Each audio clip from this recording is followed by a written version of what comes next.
She was 3.5 and she was at nursery and she'd been having trouble at nursery. We were getting called in to have chats about her because she wasn't interacting with the other children. She wouldn't do anything that any of the nursery workers asked her to. And we got called in and they'd had to evacuate the nursery of this group of 3.5, 4-year-olds. And she had physically pulled a shelving unit which was attached to the wall with her bare hands from the wall, smashed it all up, and basically the whole place was in disarray, and we were called in to go and pick her up, and that was probably, that kind of sticks out in my mind as one of those moments where I thought, oh my God, you know, I'm being a parent, I'm doing nothing different to I have with the other children. What's going on? So yeah, that's up there with some of the worst. There's been others, but that's one of the worst. And as she got older and it became more really clear that something was different, so you start Googling because you think, well, you know, she is showing some signs of being autistic, but not all of them, and it's very specific pathological demand avoidance. It's an avoidance of everyday demands. Now that can be demands such that you place upon them, you need to do this. It can be demands within education, within school, but it can also be everyday demands like sleeping, eating, using the toilet. It's a pathological need to avoid any kind of demands, even good demands.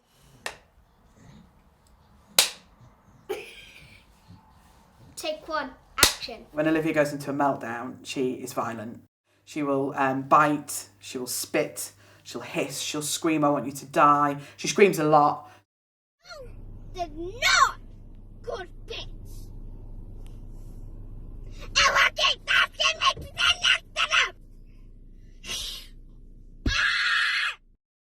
You know, you can't stop and explain, look, my child's autistic, they're overwhelmed, they're having a meltdown. So yeah, it's not nice at all, not one tiny bit.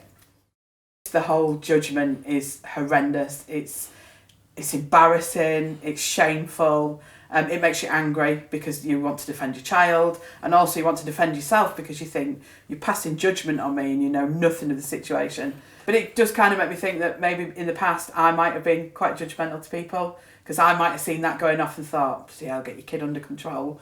And now the situation's reversed and I'm that person. It's really horrible. How do you feel about your autism? I like it when it's the good part, but I don't really like it when I have meltdowns. What happens when you have a meltdown? Well, I go to the calm down room and in school, and then I kick off in there. What do you mean by kick off? What kind of things? Throw all the things about in there. When we go out into public places, it can be really challenging because you can never ever predict what's going to be an issue, what isn't going to be an issue. Some things that have been absolutely fine before can suddenly become an issue because of one tiny little thing. So you can never plan or predict, and that's very much the PDA side of Olivia, the pathological demand, that even a tiny little thing, like me saying, come on, let's go into this next room, is a demand, and she can just absolutely lose the plot. The same thing would be with the aquarium, and she won't, for some reason, and I don't know why, she can't explain it, but she will not go through the main entrance into the aquarium. But she loves the aquarium because she loves animals. So she really wants to go in, but she cannot bring herself to go through that door. So I asked the people on the counter, is there another way in? And they said we have like a staff entrance where people exit out of the aquarium, and they went round and opened the door. Scared to go through that bit, too scared.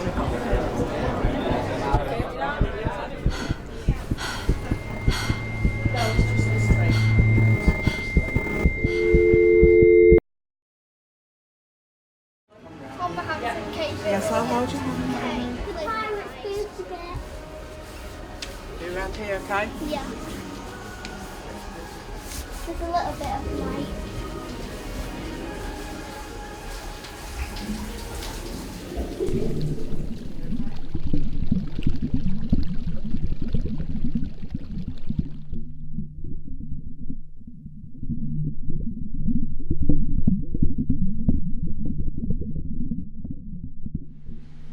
That is a big piece of coral.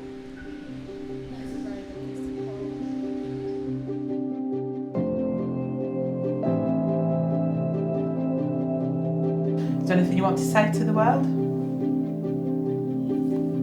That they should judge you? No, they shouldn't judge me.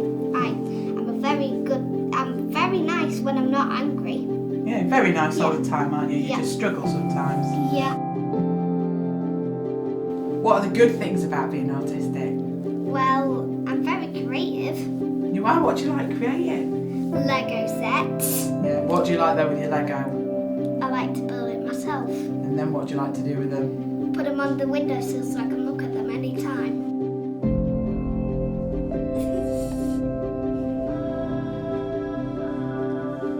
So, hello world. My name's Libby and I like to dance. So some of the positives about Olivia and her diagnosis is that she's really kind, she's really empathetic. You know, people have this idea that kids that are on the spectrum don't feel empathy, or, you know, that they're unable to form friendships or feel sympathy for people, and she really does. She's got an amazing, funny sense of humour. Once she's relaxed and she's able to express it, she's great fun to be around, and, you know, she's just a really nice little girl. So if you look into your future as an adult, what do you want for yourself? I want to be with animals and have a happy life.